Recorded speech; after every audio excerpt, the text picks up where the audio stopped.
The following program is brought to you by TZ Productions, celebrating KPTS's nearly 50 years of community support in South Central Kansas. Great starts here on KPTS. This is the program where you make it happen.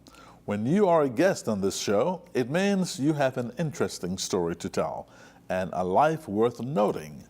This week, we welcome a man who strives to bring different faiths together and puts those faiths into action. Sam Muyskens is a minister and a man of many degrees. He was born into a family of musicians and spent his childhood traveling and performing with his 5 siblings, his mom and dad. Their concerts were called the Gospel Melody Hour. As a self-sufficient youngster, Muyskens snagged his first music teaching job at the age of 18 when he was the same age as some of the students. During his 13 years of being a pastor, he founded the North American Interfaith Network, which brought together the faithful across the United States, Canada, and Mexico. His work there also earned him an invite to the White House. But his experiences don't stop there.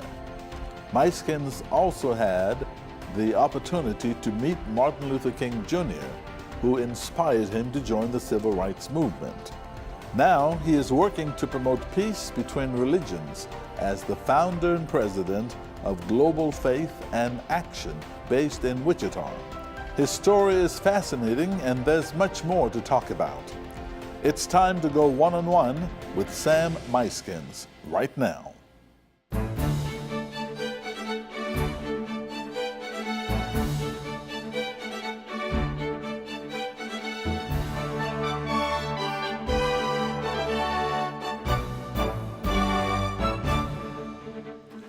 Hello, I'm Victor Hogstrom, and it's a pleasure to welcome Reverend Sam Muyskens to the program.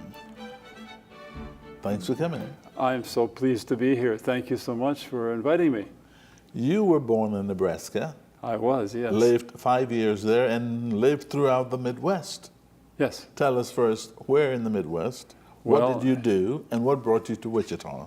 Oh, okay, that's quite a question. Born in Nebraska and remember some of the things of the last of the Second World War. Oh. And then that's about my most memories, because I remember out in the front of our house, everybody shooting up in the air when we heard that the war was over. Celebrating. Celebrating, oh yes, shooting celebration Right. up in the air. Then we moved to Roseland, Minnesota, and Chandler, Minnesota, and then off to Sioux Falls, South Dakota. And what brought me to Wichita was after serving several churches and doing a number of different things, I was asked by the bishop to come to Wichita because there was a church that needed help. It was really struggling, and it was a large church at once, but it was losing its members, and it needed somebody who was musically and also an ordained minister, and that was me. So they got me out of South Dakota to come to Wichita, and I've enjoyed it here ever since, and I'm going to die here. Oh. Your father, though, was a pastor? Yes, he was in the Reformed Church, Dutch Reformed Church. And would you say you learned some of his preaching skills and techniques? I learned a lot of his preaching skills. I also learned a lot of things about how to do a business, because I think he saw me as somebody who was going to go into business. Because you were from a large family. I was from a large family, and I was what they would say, the dumbest of all. My grades were always lower than all the rest of them. They all got their dimes and nickels and quarters, and I wouldn't get them because I wasn't getting those A's and those B's. So why was that? I think I learn in a different way. I don't think the way you learn in a normal school is the way I learn. I learn by doing and by experiencing. So I think that's the reason. And people learn differently, of course. Yes, we do. Yes. And at that time, they didn't know that. So when my mother was had Alzheimer's bad and was kind of on her deathbed, she said to me, "Sam, do you know why you can read? You know who taught you how to read?" I said, "I suppose I learned it in school." No, it was Mrs. Van Lissel who saw you were looking at rocks, and she decided she would teach you how to collect rocks. And then you would write down what those rocks were, and you had this big rock collection. Remember that? That's when you learned how to read. That would be another reason by saying experiential learning, learning by doing. So you got into the ministry, but what motivated you? Well, I think the first motivation is my family and all of our traveling and all that we did. You were from a singing family, Singing. like the Osmonds. We were a band also. We played band. brass instruments and drums and piano, and we were called. We also had a radio program every winter. I would be singing on the radio program. In my heart there rings a melody, because we were called the Gospel Melody Hour. Oh, so that was your theme song. That was our theme song. Yeah. What instrument do you play? Well, I played. Or did you play? Yeah, it's pretty much did right now. I played brass instruments, primarily trumpet. But also my dad played the tuba, but if he was on the musical saw or something, then I might go to the tuba. We would switch around. The musical saw. Musical saw, yes, a regular old saw he got out of the machine, and he learned how to put a bow on it and play. Then he actually bought one that was actually for that, but he learned how to, you just play this way with the bow on it and play all kinds of songs on it. That was part of our program as we would tour in the summer. I've heard of those, but haven't seen one. Yeah. So you came to Wichita after you went to college. You have 3 master's degrees and a bachelor degree. First, why 3 masters? And you have 2 of them in music, 1 in theology. Uh-huh. Tell us why 3. Well, I suppose one of the reasons is that I was never quite sure what I wanted to do. Uh-huh. And it gave me a lot of options. I could be a high school music teacher, which I had done for 4 years, so I knew how much fun that could be. I loved it. I could be the director of music in a large church if I had the sacred music master's degree, but that wouldn't get me into the education field, so I get a master's in education and a master's of sacred music. And when you're doing masters of sacred music, you start taking some theology classes, and I'm the kind of guy who wants to be able to speak on the same level as the pastor. I don't want the pastor to be able to know any more in theology and stuff than I would. So I decided I would get a theology degree so that when I become the director of music, I would have theology background. And then the very first church I went to, they said, "Well, we want you to be an ordained minister." So I said, "Yeah, I think I could do that." In 2 weeks, I was an ordained minister in the United Methodist Church. So you came to Wichita, South Central Kansas, to head up a church, and you were there a number of years, and Yes. you migrated to the Interfaith Ministries. Right.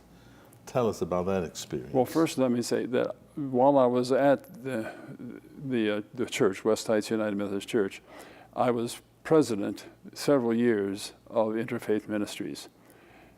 And while I was president, we got an idea that why don't we invite all the religious leaders of North America, Canada, United States, and Mexico. So that happened while I was a pastor there, and if it hadn't been for that church, I probably would not have had all the volunteers and the bus drivers and all the stuff I needed to take care of all of these religious leaders, some who had masks on their faces, and some could eat some things and some could eat other things, and it was a tremendous job to figure out how can we relate and respect all those different folks.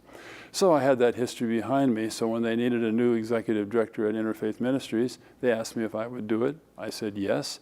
It was struggling then. It was a couple $100,000 in debt, and so we built it to where it is today. And you were there how many years? 17 years. 17 years, and then what? Then what? Well, after the 17 years there, I decided that I would start a new organization called Global Faith in Action. I was in my upper 60s by then, and I wanted to slow down a little bit, but I didn't want to stop. And Interfaith Ministries was so involved in social events as well, taking care of the homeless and all that type of thing. So I would just rid myself of all that, and I would just focus the rest of my life on helping people get to know each other. That's really interfaith work, when you say, because we want people of different religions to get to know each other.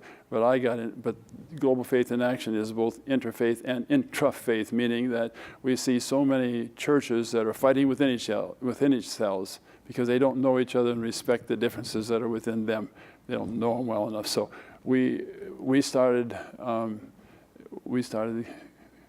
Global Faith in Action. So what, excuse me, so what do you know about the interactions of religious organizations or groups that we, who are on the outside, don't know about? Any problems? What are the challenges? Tell us about the difficulties that you've seen that exist. The difficulties keep changing. When I started working with different religions, they didn't know each other at all. Interfaith was hardly a word known. And so we had to do simple things like saying, can we pray together? Do we need to do it in silence? How do we respect each other? What do we need to do if we're going to invite you over to dinner, what will we need to do to respect each other? Much of that we know today. Doesn't take that anymore. We're beyond that. And the word interfaith is not a new name. I don't have to explain that much anymore.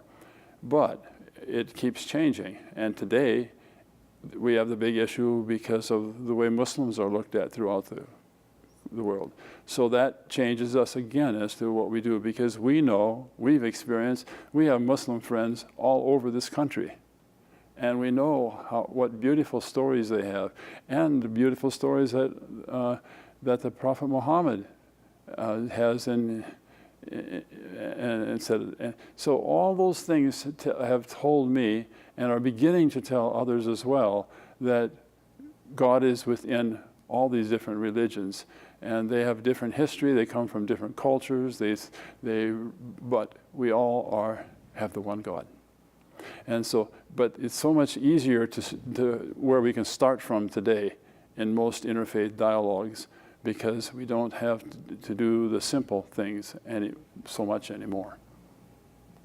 So how does this new work that you're doing differ from the work at the Interfaith Ministries when you were Well, at Interfaith Ministries, we were primarily focused upon getting the different religions to do social work.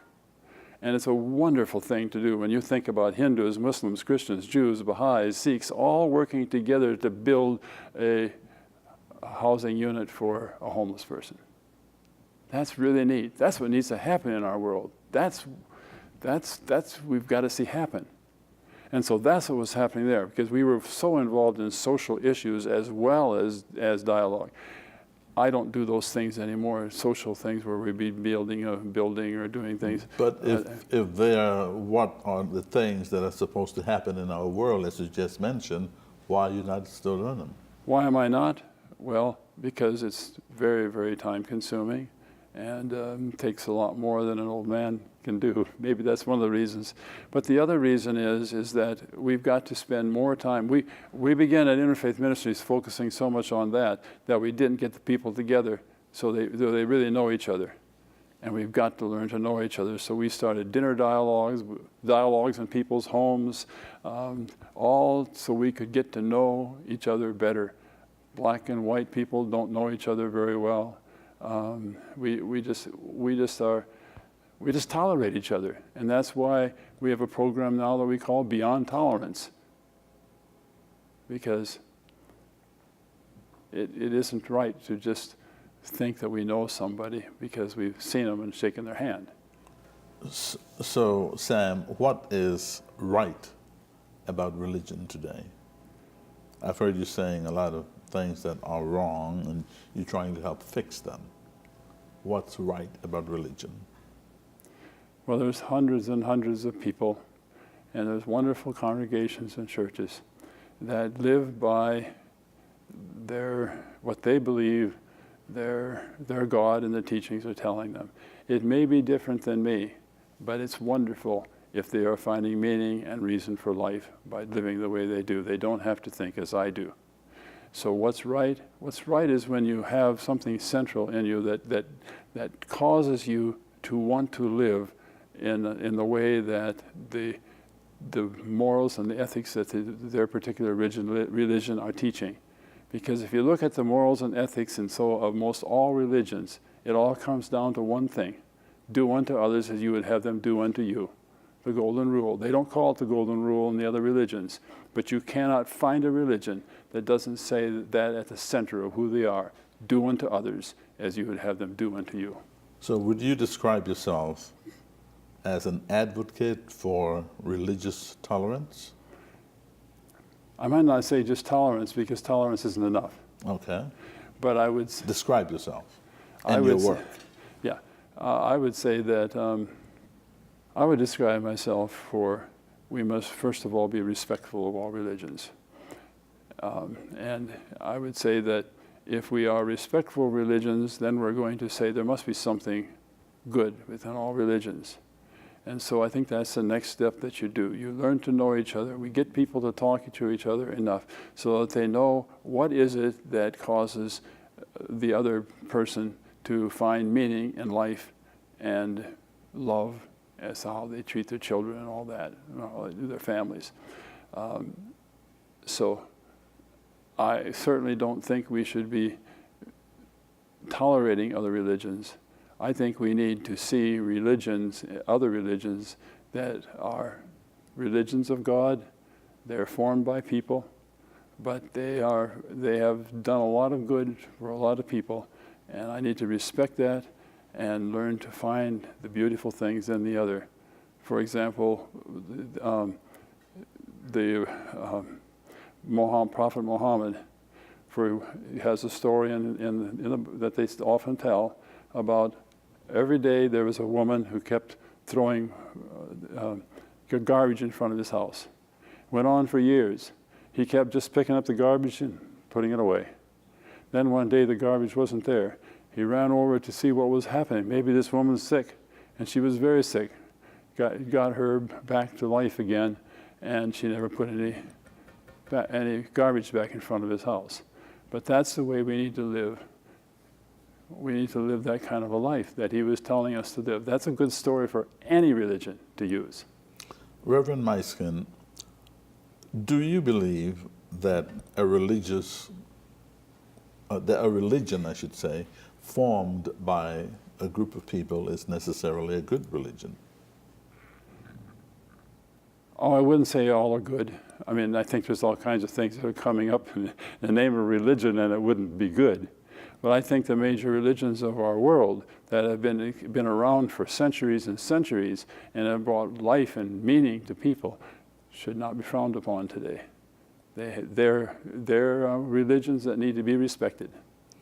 So how has your upbringing played a role in your life today? Well, I think the first thing was my Uncle John. He was the one that was able to teach how we, he was a friend of Mahatma Gandhi. And he was Gandhi died in 48, so I only heard what he said about Gandhi. Gandhi wasn't living when I heard the stories. But he spent his whole life in India. So to be a pacifist is where I am. And I believe that if we're going to really find peace, we need to follow the teachings of Gandhi or Martin Luther King Jr. But I didn't hear the answer to the question, how did your upbringing, or how has it played a role in today's life? Oh, okay. Well, I think that as far as really getting involved in the civil rights movement, it would be Martin Luther King Jr., who I happened to have. You did meet him. I had a chance to visit with him on the steps of the auditorium after I'd heard his dynamic speech, and then waited for him outside. He came and talked to us for about 15 minutes, and when he finished, he pointed at me and the others that were with me. I need you. We need you. And this was at Southern Methodist University? Yes, And so that really got me involved in the civil rights movement, doing some sit-ins while I was in Dallas. Because really when I came to that university, that's when I really began to see what was wrong with our country, civil rights. I think soon when I began to work with youth, I began to put together youth programs, and for 50 years now there have been worship caravans that have gone throughout the whole country with these youth saying what they believe. And when I was doing this, it was during the civil rights movement. We were in the South with black, white, Native American young adults, and we even had to be surrounded by security in order to do some of our programs, because those youth knew what they were saying about how we needed to live. You've also worked with the late Billy Graham.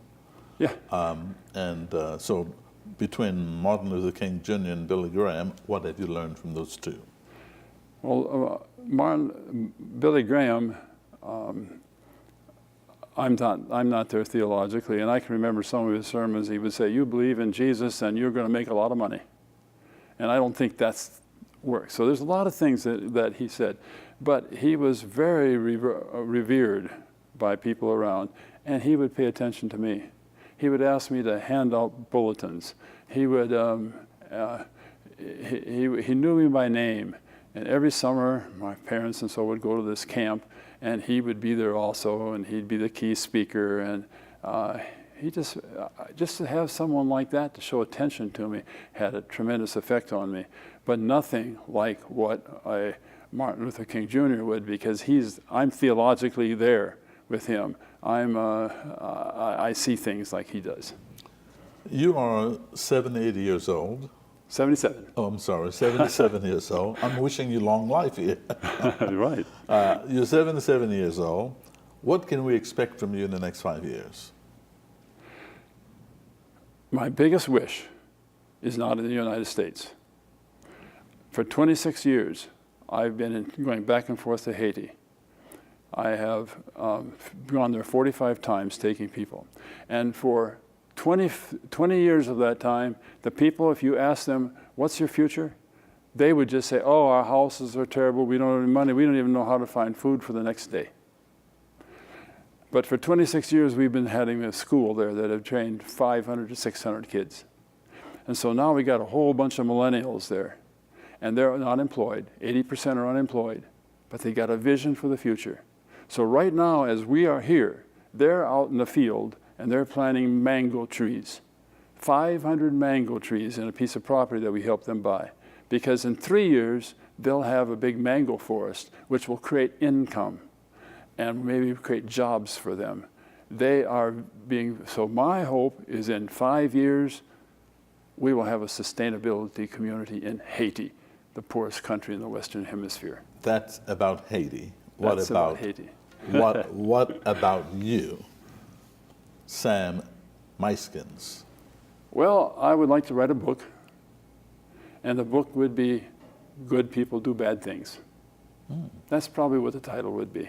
Good People Do Bad Things. Yes, because I've been... Elaborate a little Well, bit. I've been, for 5-6 years, I was in a South Dakota State Penitentiary and what I learned from all them while I was not actually, I was a pastor there. I wasn't there because I did something wrong. Oh no.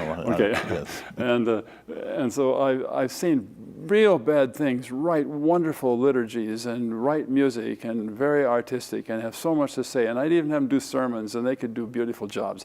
So I see those kind of bad things.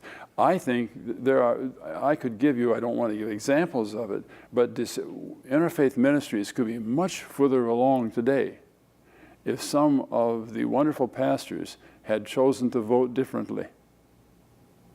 To vote differently if they were on the board of directors. Meaning what? Meaning that they would vote to do things that would stop us from being able to do things, afraid that we wouldn't have enough money and so on.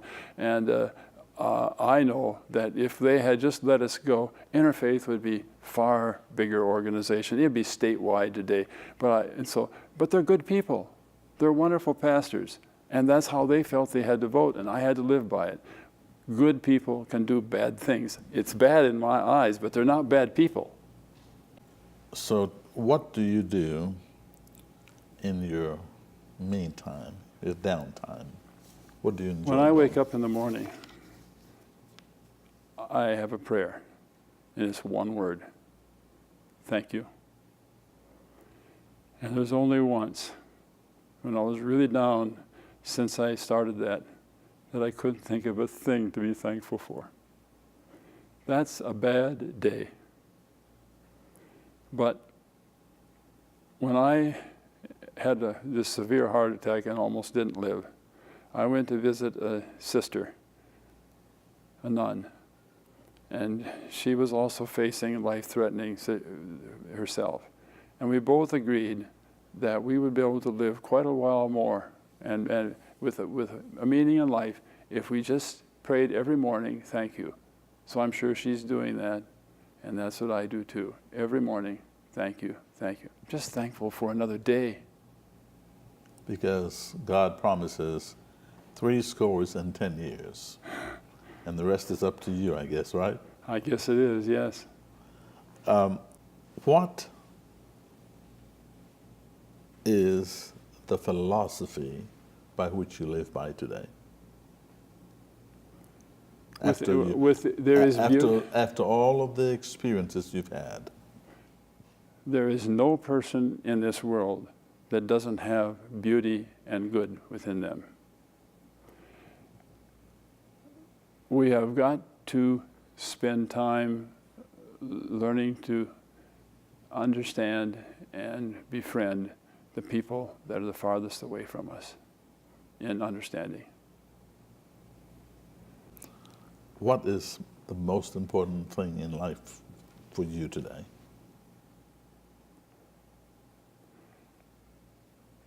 To give of myself as much as my body can do every day. On that note, thank you so much. It's been a pleasure having you. Thank you. And thank you for watching this edition of One on One. If you have a question or comment, our email address is oneonone@kpts.org. We read every one of your messages. Thanks for watching. I'm Victor Hogstrom, and I'll see you again next time when I go one-on-one with another interesting Kansas personality. So long.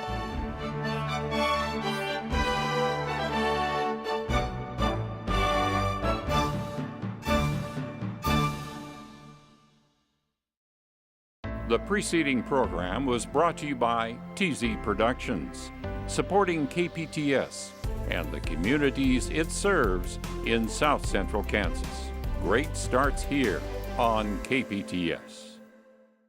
Support also comes from viewers like you. Thank you.